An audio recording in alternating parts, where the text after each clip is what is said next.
Shalom, Bapak Ibu yang terkasih dalam Tuhan Yesus. Salam sehat dan salam sejahtera buat kita semua.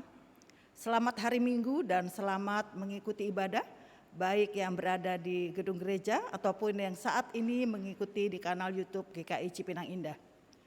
Bapak Ibu yang terkasih dalam Tuhan Yesus, kebaktian kita pada hari ini akan dilayani oleh Pendeta Ferawati Hia dengan tema Bersiaplah. Kami Majelis Jemaat GKI Cipinang Indah mengucapkan selamat datang kepada para jemaat dan simpatisan GKI Cipinang Indah, khususnya untuk yang pertama kali mengikuti ibadah di tempat ini. Apabila Bapak Ibu membutuhkan pelayanan lebih lanjut, maka Bapak Ibu, saudara-saudari dapat menghubungi sekretariat atau TU gereja. Saya akan membacakan warta jemaat yang perlu mendapat perhatian dari kita semua. Yang pertama adalah Natal Komisi Lansia atau Usinda GKI Cipinang Indah.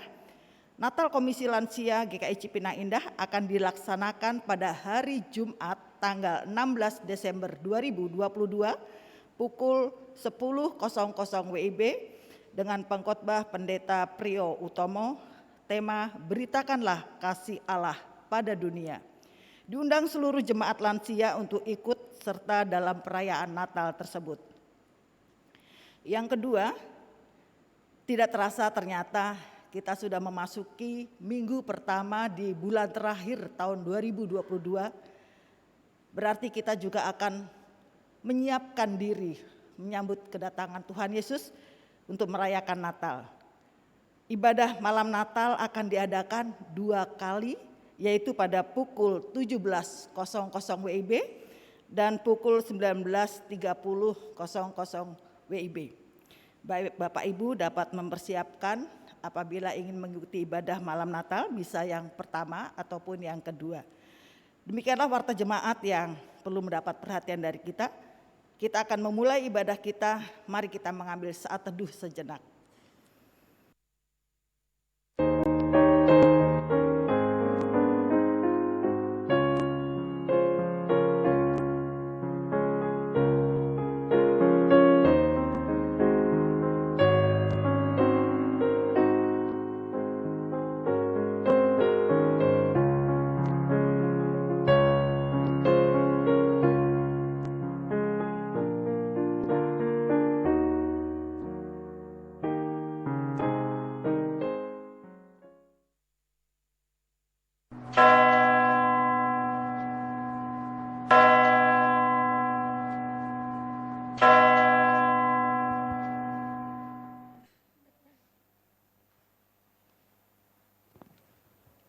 Guys, kalian lihat Leo nggak sih?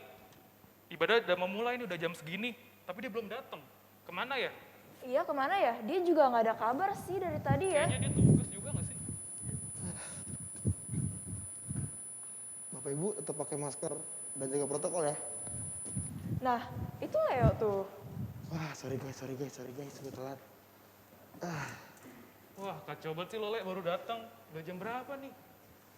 Sabar, gue jelasin dulu ya. Gue itu telat karena gue habis jaga malam. Gue tahu sih ibadah itu nggak boleh telat, apalagi namanya pelayanan. Cuman kan di satu sisi itu tugas profesi gue. Jadi kadang gue harus memilih salah satu atau enggak, ya risikonya seperti ini. Iya sih, emang serba salah ya. Mau mundur salah, mau maju juga salah. Tapi emang seberat apa sih jadi dokter tuh? Ya, Vel, lu bayangin aja. Gue sebagai tenaga medis itu sering banget disuruh ngeresep obat yang harganya mahal. Padahal gue tahu banyak warga yang gak mampu. Di lain sisi, gue suka ditawarin hal-hal yang menarik. Nah, itu yang membuat konflik batin dalam diri gue. Gue paham banget sih. Gue juga kerja di bidang hukum, tapi gue suka kompromi sama hukum. Nih, gue ceritain nih coba ya. Ah, gimana Kayak tuh? tempat kerja gue, Udah. Pendeta udah mau masuk tuh. ya baru mau cerita. Oh iya, gue kan tugas nyalain lilin.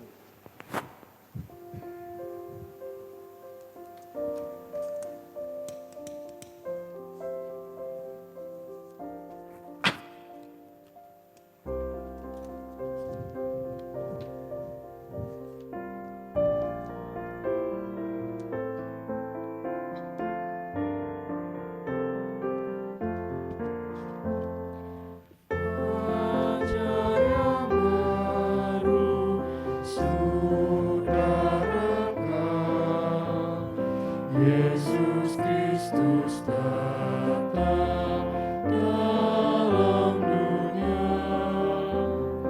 Hari bahagia tinggal tetap, siapkan segera jalan baginya, siapkan segera jalan baginya. Kabar yang baik nyanyikanlah, Yesus Kristus datang dalam dunia.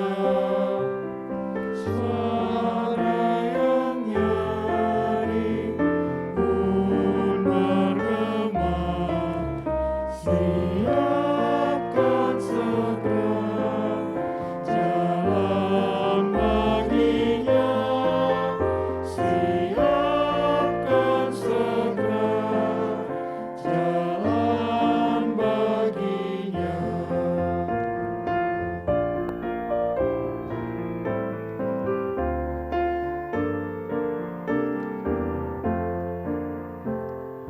Bumi yang baru tak menjelang, Yesus Kristus datang dalam dunia.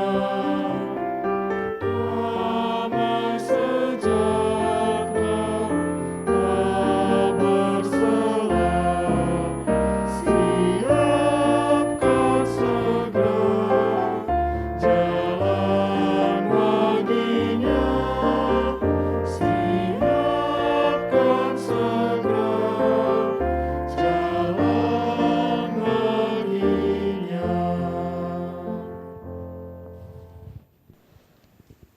Umat Tuhan, pertolongan kita adalah dalam nama Tuhan yang menjadikan langit dan bumi.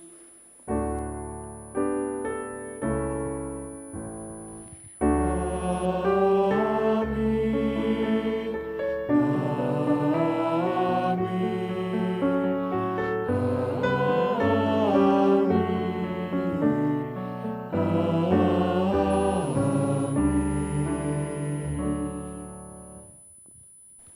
Tuhan beserta saudara.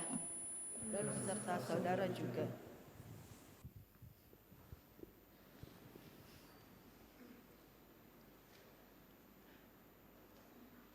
Jemaat yang Tuhan Yesus kasihi, dalam masa Advent ini, seiring dengan menantikan peringatan hari kelahiran Yesus, kita juga sedang dalam masa menantikan kedatangan Yesus kembali.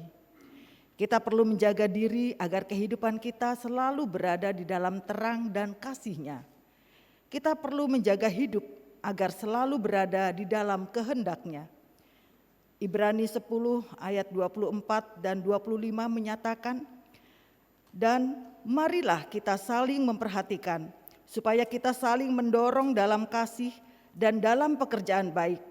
Janganlah kita menjauhkan diri dari pertemuan-pertemuan ibadah kita, seperti dibiasakan oleh beberapa orang.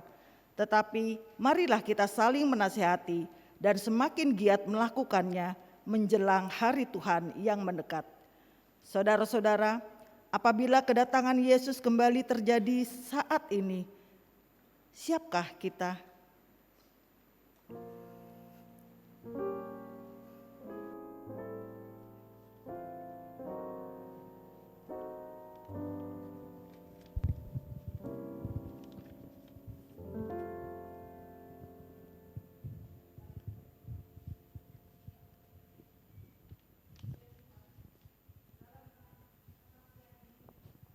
tidak mau takabur dan menganggap diri sudah layak dan siap untuk menyambut kedatangan-Mu.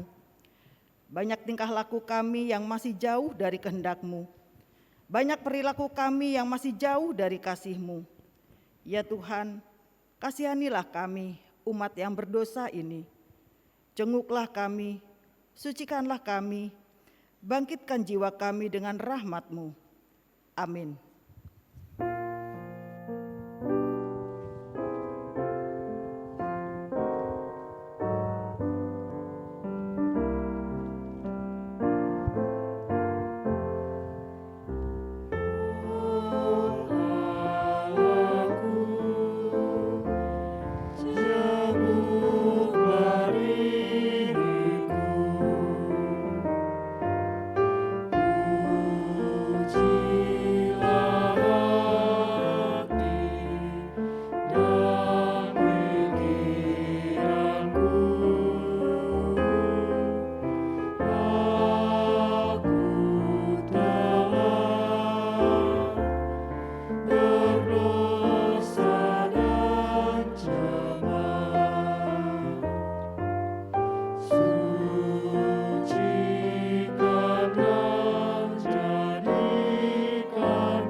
Umat Tuhan, Tuhan mengaruniakan rahmat pengampunan dosa bagi kita yang dengan tulus mengaku di hadapan-Nya.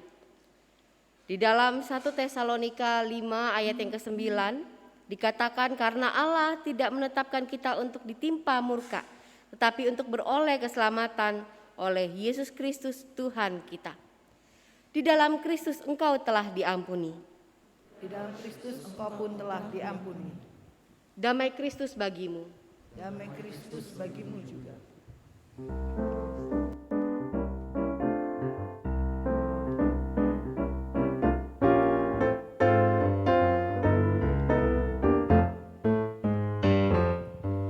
Perubahan besar di kehidupanku sejak Yesus di hatiku.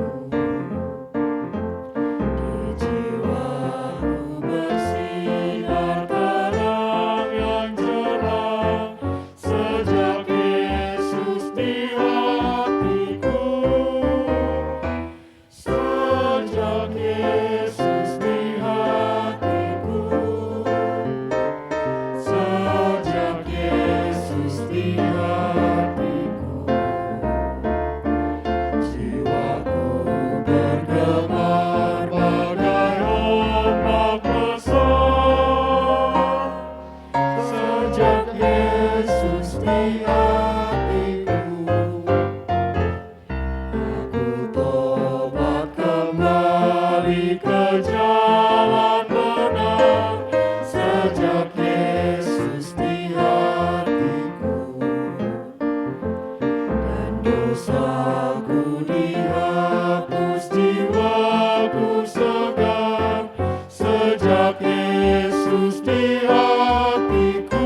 pergi ke tempat Tuhanku sejak Yesus di hatiku. Aku riang gembira berjalan terus sejak Yesus di hatiku. Sejak Yesus di hatiku. Sejak Yesus di hatiku. Jiwaku bergema bagai ombak besar. Sejak Yesus di hatiku.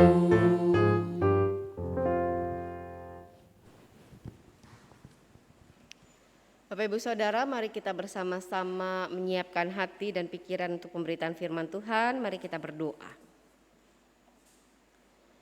Ya Bapa yang maha baik yang kami kenal dalam Tuhan Yesus, kami datang ke hadapan-Mu. Kami hendak bersama-sama merenungkan firman-Mu. Biarlah Roh-Mu sendiri yang kudus itu yang boleh berbicara kepada kami, sehingga kami bisa mengerti apa yang Tuhan kehendaki ya Tuhan. Dan biarlah kiranya Roh-Mu juga yang boleh mengurapi, menolong hamba-Mu yang jauh dari sempurna, penuh dengan kekurangan. Sehingga apa yang dikatakan adalah yang berkenan di hadapan Tuhan. Kami datang ke hadapan-Mu ya Tuhan, menyiapkan diri kami untuk pemberitaan firman Tuhan. Dalam nama Tuhan Yesus kami berdoa. Amin. Bapak Ibu Saudara yang Tuhan Yesus kasihi, bacaan Alkitab kita hari ini diambil dari Injil Tuhan Yesus Kristus menurut Matius pasalnya yang ketiga, ayat yang pertama sampai ayatnya yang ke-12.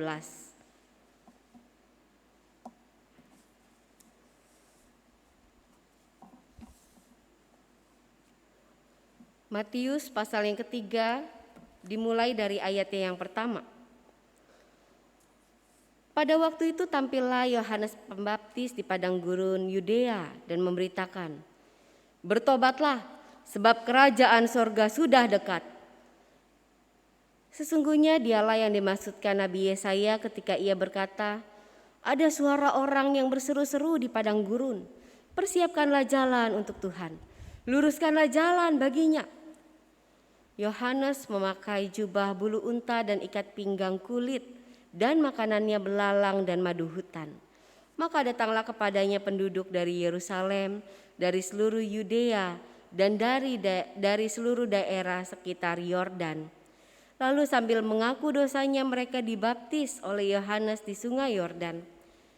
Tetapi waktu ia melihat banyak orang Farisi dan orang Saduki datang untuk dibaptis, berkatalah ia kepada mereka, "Hai kamu keturunan ular beludak, siapakah yang mengatakan kepada kamu bahwa kamu dapat melarikan diri dari murka yang akan datang?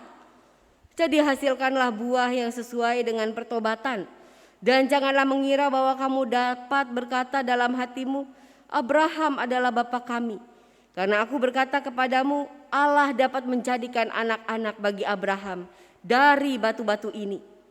Kapak sudah tersedia pada akar pohon dan setiap pohon yang tidak menghasilkan buah yang baik pasti ditebang dan dibuang ke dalam api. Aku membaptis kamu dengan air sebagai tanda pertobatan, tetapi ia yang datang kemudian daripadaku lebih berkuasa daripadaku, dan aku tidak layak melepaskan kasutnya. Ia akan membaptiskan kamu dengan Roh Kudus dan dengan api. Alat penampi sudah di tangannya, ia akan membersihkan tempat pengirikannya dan mengumpulkan gandumnya ke dalam lumbung.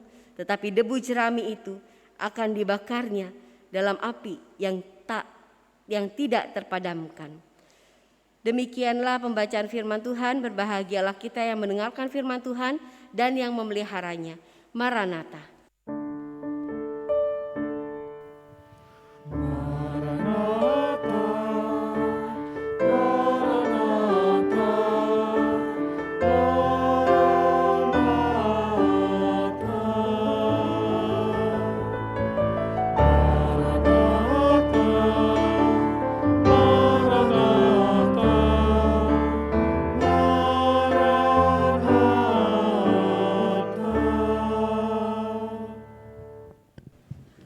Selamat hari Minggu Bapak Ibu.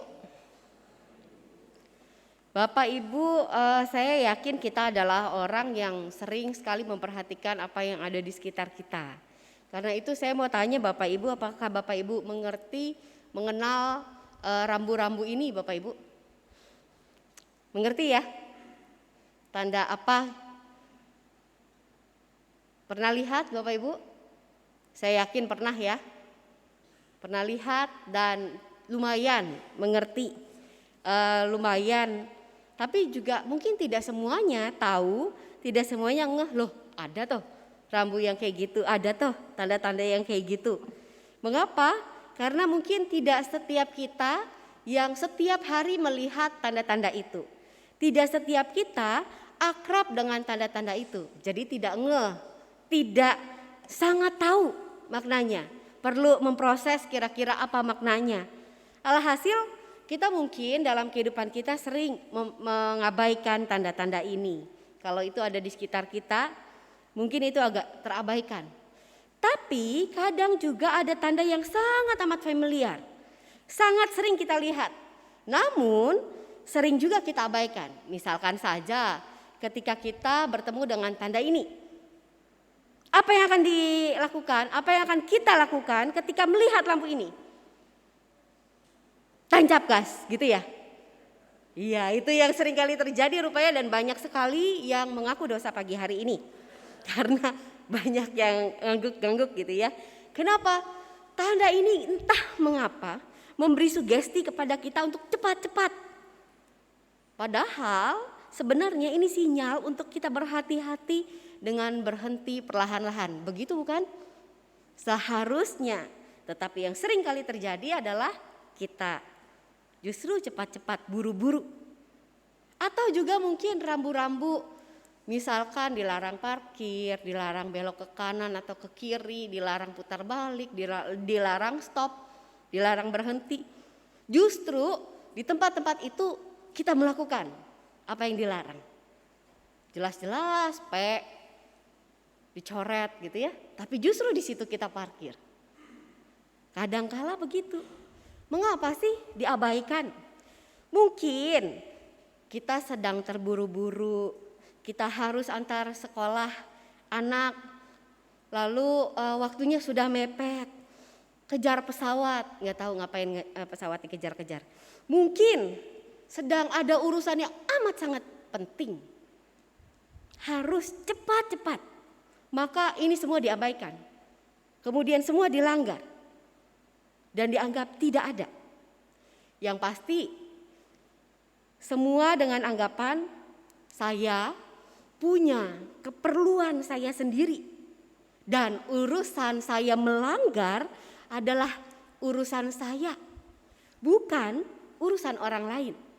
Tidak perlu diurusin orang lain. Kalau ada akibat kan nanti saya sendiri yang nanggung. Ya sudahlah, itu urusan saya. Bukan urusan orang lain. Toh enggak mengganggu. Padahal jelas-jelas mengganggu bukan? Ketika ini dilanggar. Begitu pula juga dengan agama yang sering dipahami sebagai urusan pribadi kita dengan Tuhan. Kita sering menganggap agama itu urusan kita secara pribadi dengan Tuhan dan bukan urusan sesama. Maka yang penting adalah menjalankan kehidupan keagamaan kita. Yang penting adalah kita melakukan kewajiban-kewajiban agama kita. Sudah itu saja. Yang penting itu. Lalu kehidupan sosial diabaikan. Ini hal yang biasa dipraktekkan dalam kehidupan agama orang Yahudi, Bapak Ibu. Secara khusus orang-orang Farisi dan juga orang Saduki yang ikut dalam rombongan orang-orang yang mendengar seruan dari Yohanes Pembaptis, bertobatlah dan berilah dirimu dibaptis. Mereka adalah orang-orang yang begitu taat beribadah. Mereka tidak perlu diragukan ketaatannya. Mereka adalah orang-orang yang selalu melakukan kewajiban agamanya dengan sepenuh hati. Doa, mungkin kita kalah dari mereka. Mereka berdoa bisa 3 kali sehari, 5 kali, 7 kali, 9 kali. Menurut jam doa Yahudi. Tidak diabaikan.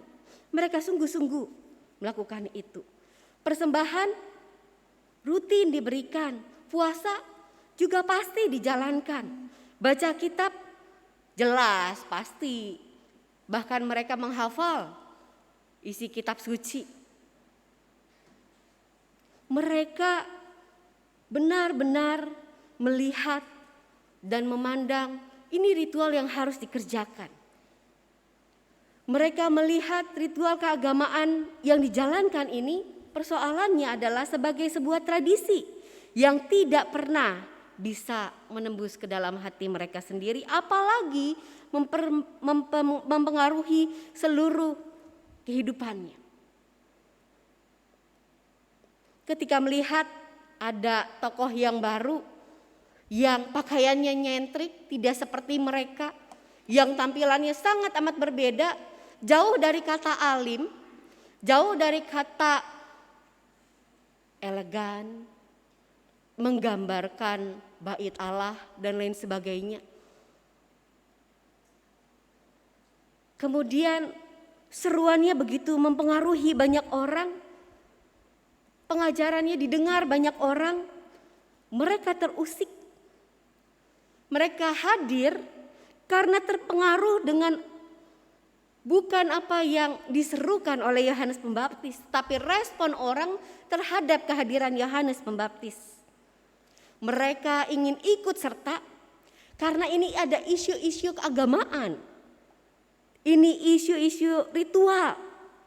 Agar mereka bisa kemudian terlihat lebih saleh dibandingkan sesamanya. Mereka ikut dalam rombongan itu supaya mereka terlihat. Mereka sungguh-sungguh ketika beribadah. Ketika ada seruan beribadah dari yang lain, mereka ikut serta di situ. Dalam hati, mereka tentu tidak memandang kalau mereka termasuk orang yang perlu untuk dibaptiskan.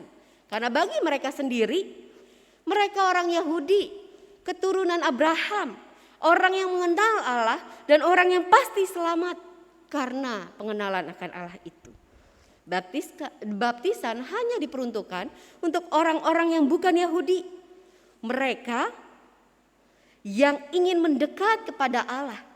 Itulah yang perlu baptisan. Kalau mereka sendiri sudah tidak perlu. Jati diri mereka sudah pasti murni umat Allah. Bagi Yohanes Pembaptis, mereka hanyalah orang-orang licik yang menipu dengan kedok keagamaan.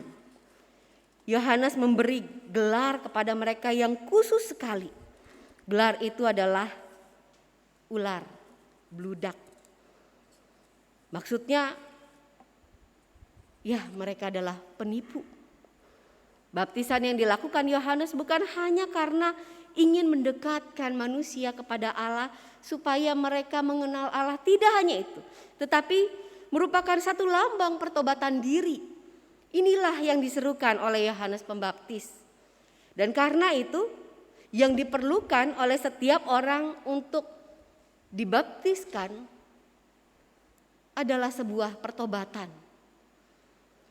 Pertobatan yang memperlihatkan keinginan untuk mengakui siapa diri mereka, mengakui dosa-dosa mereka secara pribadi. Kemudian mereka belajar untuk menghasilkan buah yang sesuai dengan pertobatan yang mereka katakan, yang mereka ucapkan itu. Mereka diberi satu tanda kalau mereka dibasuh, mereka dibersihkan dari kehidupan lama mereka. Kemudian mereka meninggalkannya dan menghasilkan buah dalam kehidupannya. Inilah yang diserukan oleh Yohanes Pembaptis dalam hal pertobatan. Yohanes menyampaikan kepada mereka sama seperti orang lainnya, kalau mereka tidak akan luput juga sebenarnya dari yang namanya penghakiman Kristus. Kelak ketika Kristus menyatakan penghakimannya, Sang Mesias datang, mereka akan ikut serta dalam pemilahan yang dilakukan olehnya. Ya, selama ini mereka berpandangan kalau penghakiman itu hanya akan ada untuk mereka, untuk orang-orang yang tidak mengenal Allah, yang bukan umat Allah. Sementara mereka udah aman.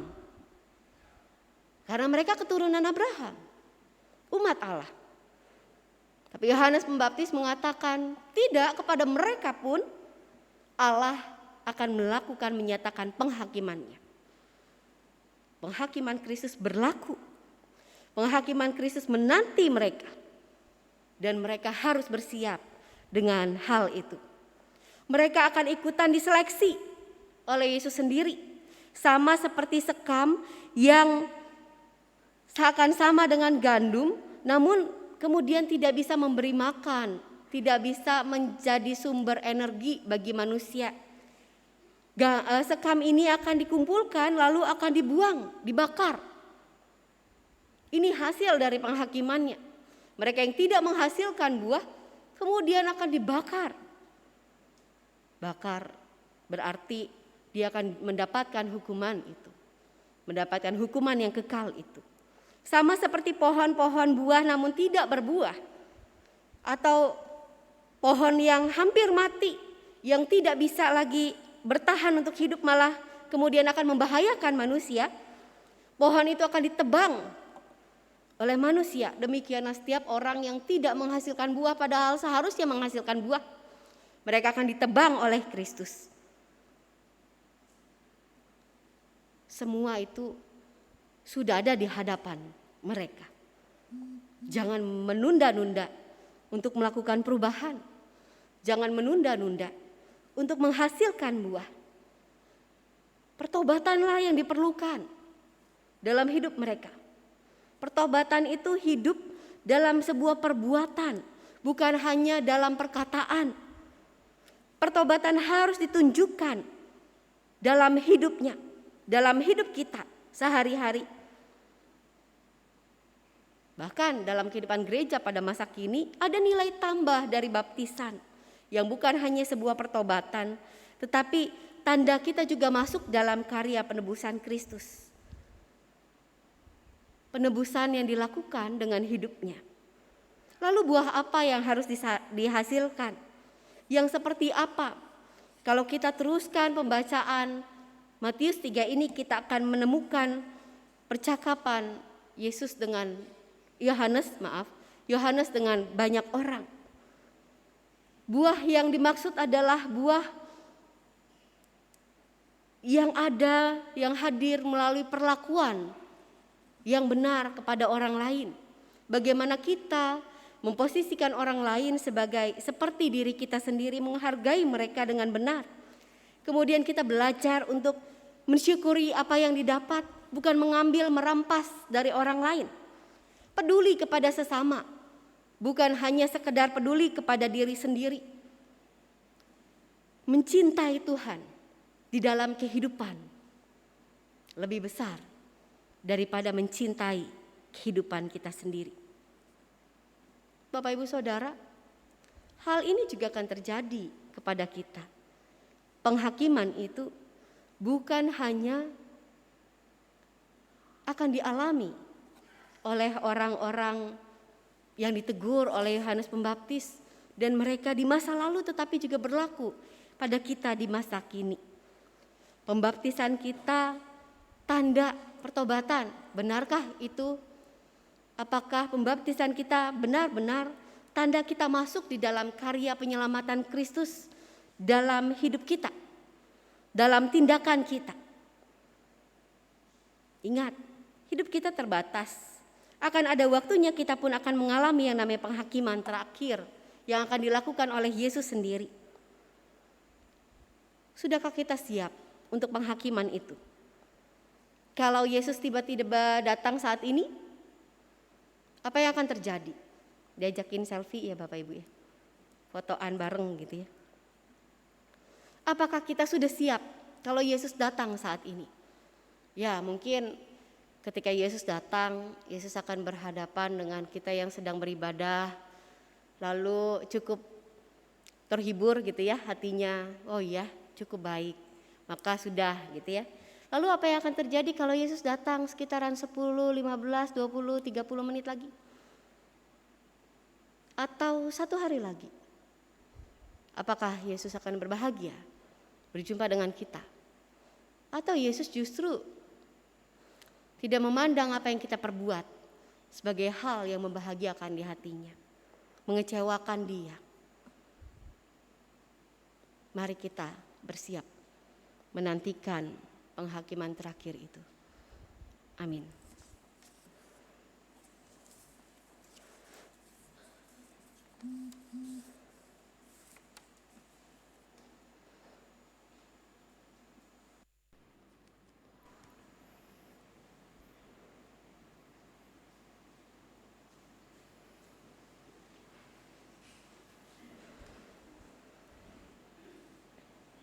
Jemaat yang Tuhan Yesus kasihi, sebagai umat di tengah sejarah dan masa depan orang percaya, mari kita mengingat janji baptisan kita dan mengikrarkan pengakuan iman rasuli. Aku percaya kepada Allah, Bapa yang Maha Kuasa, Khalik langit dan bumi, dan kepada Yesus Kristus, anaknya yang tunggal, Tuhan kita, yang dikandung dari Roh Kudus, lahir dari anak darah Maria, yang menderita sengsara di bawah pemerintahan Pontius Pilatus, disalibkan, mati dan dikuburkan, turun ke dalam kerajaan maut. Pada hari yang ketiga, bangkit pula dari antara orang mati, naik ke surga, duduk di sebelah kanan Allah, Bapa yang Maha Kuasa. Dan dari sana ia akan datang untuk menghakimi orang yang hidup dan yang mati. Aku percaya kepada Roh Kudus, gereja yang kudus dan am, persekutuan orang kudus, pengampunan dosa, kebangkitan orang mati, dan hidup yang kekal. Amin.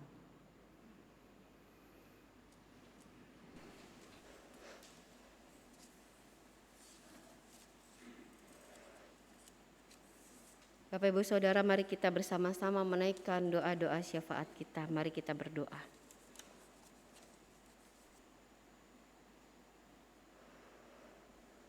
Ya Allah, Bapa Surgawi yang Maha Baik, yang kami kenal di dalam Tuhan Yesus, kami bersyukur karena ternyata kami telah mendapatkan satu anugerah yang besar dalam hidup kami. Kami mendapatkan anugerah pengampunan dari Tuhan.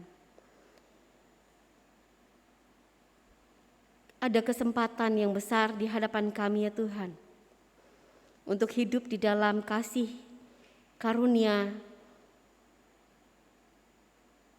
kehidupan kekal bersama dengan Kristus.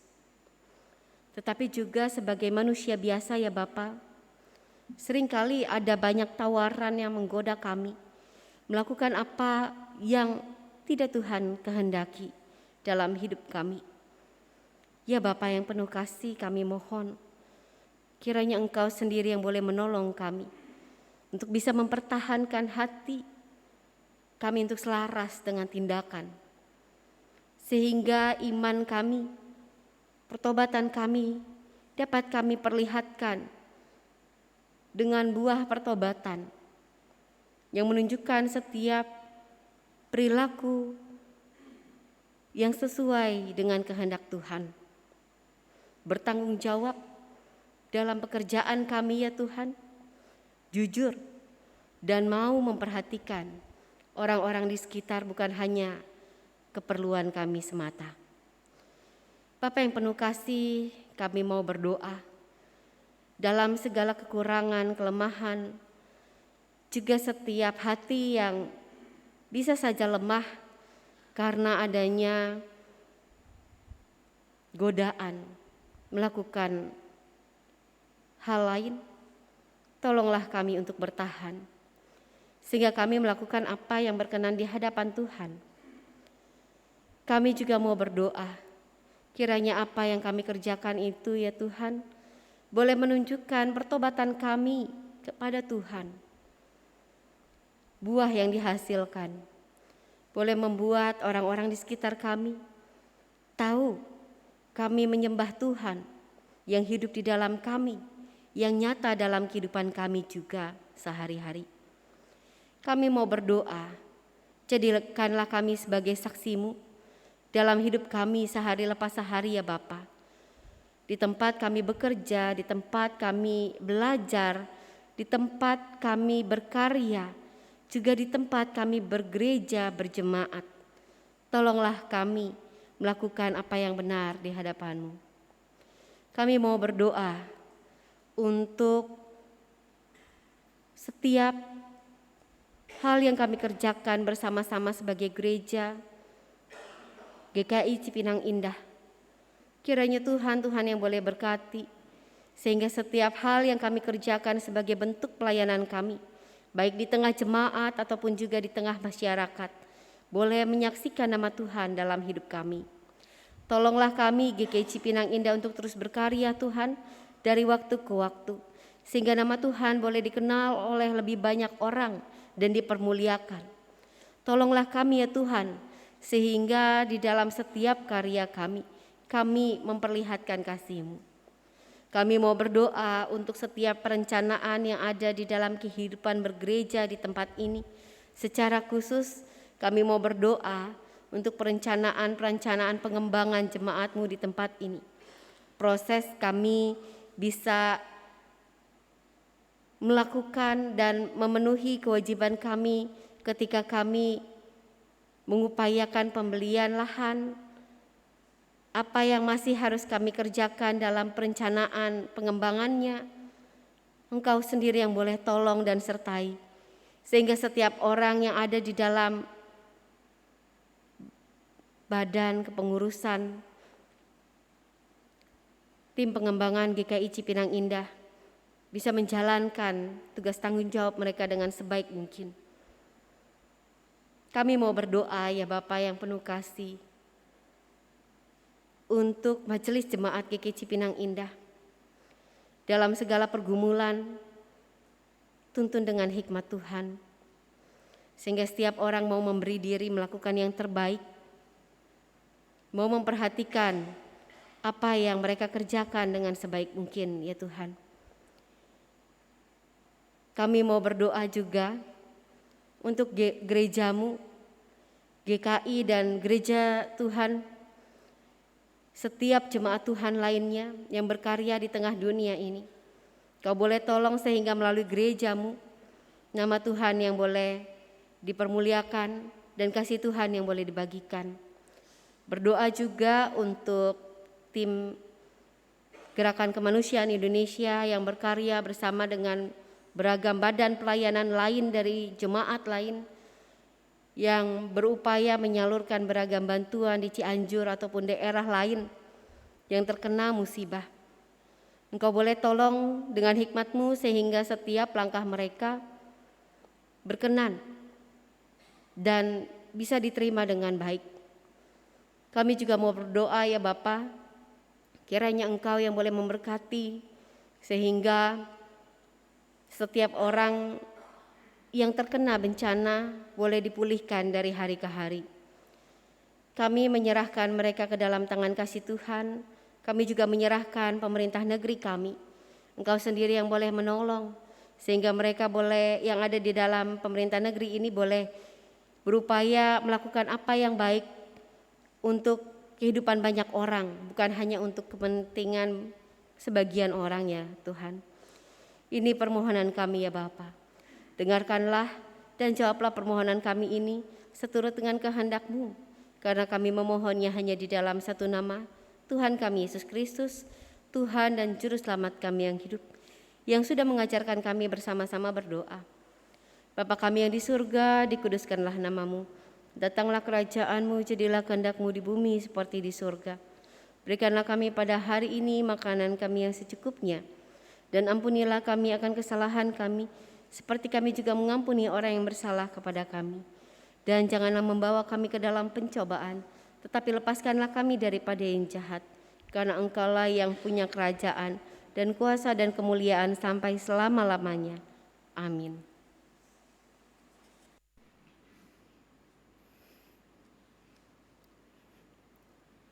Bapak Ibu yang terkasih dalam Tuhan Yesus, marilah kita menyatakan syukur kepada Tuhan dengan memberikan persembahan kepadanya. Mazmur 136 ayatnya yang pertama menyatakan, bersyukurlah kepada Tuhan sebab Ia baik, bahwasanya untuk selama-lamanya kasih setianya.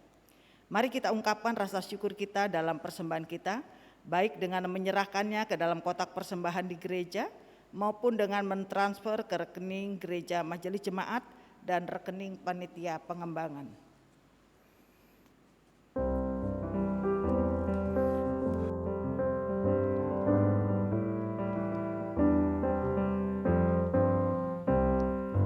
Mari bersyukur semua atas kebajikan Tuhan, kasih perjanjiannya sungguh nyata selamanya. Langit bumi ciptaannya mencerminkan kuasanya, kasih perjanjiannya sungguh nyata selamanya.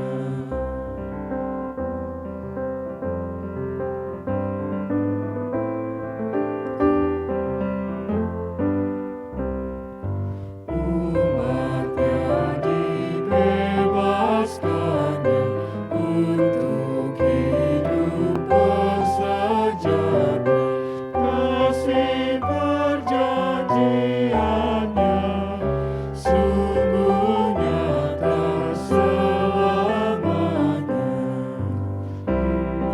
Yang mengingat kita dalam susah dan derita, kasih perjanjiannya sungguh nyata selamanya.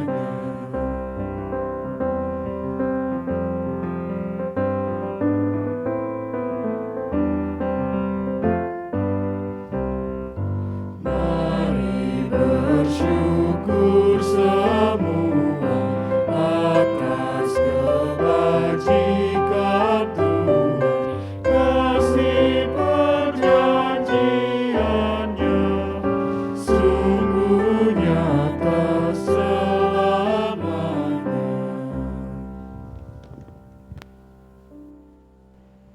Mari kita membawa persembahan kita dalam doa.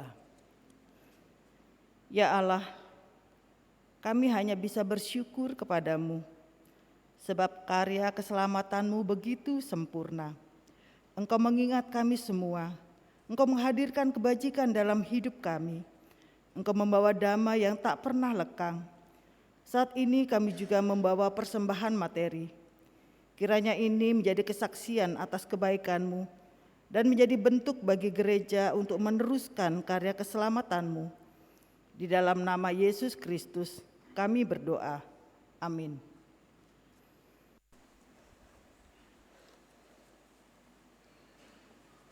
Umat Tuhan, kembalilah ke dalam kehidupan keseharian yang terbatas dan tidak abadi. Hiduplah dalam pertobatan, sehingga pada saat kedatangannya nanti, engkau siap ditampi dan hidup kekal bersamanya.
Keterbatasan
Umat Tuhan, arahkanlah hatimu kepada Tuhan. Kami mengarahkan hati kami kepada Tuhan. Jadilah saksi Tuhan dalam seluruh hidup saudara. Kami hendak menjadi saksi Tuhan dalam seluruh hidup kami, Terpujilah Tuhan. kini dan selamanya. Kembalilah dalam kehidupan dengan berkat Tuhan. Kiranya kuasa Allah selalu hadir dalam kehidupanmu.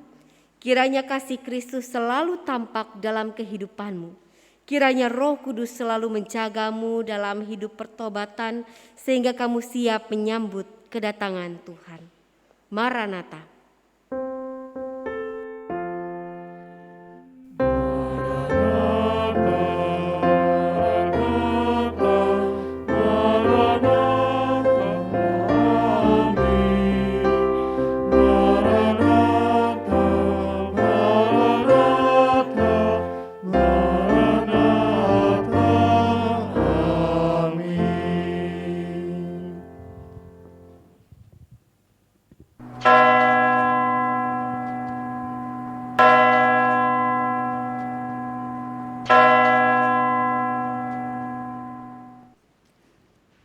Mari kita bersaat teduh sejenak.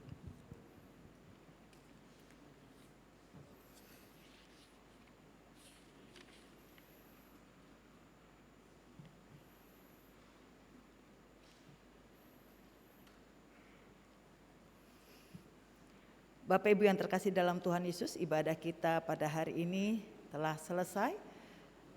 Terima kasih untuk setiap pelayanan yang dilakukan. Selamat hari Minggu, Tuhan Yesus memberkati. Amin.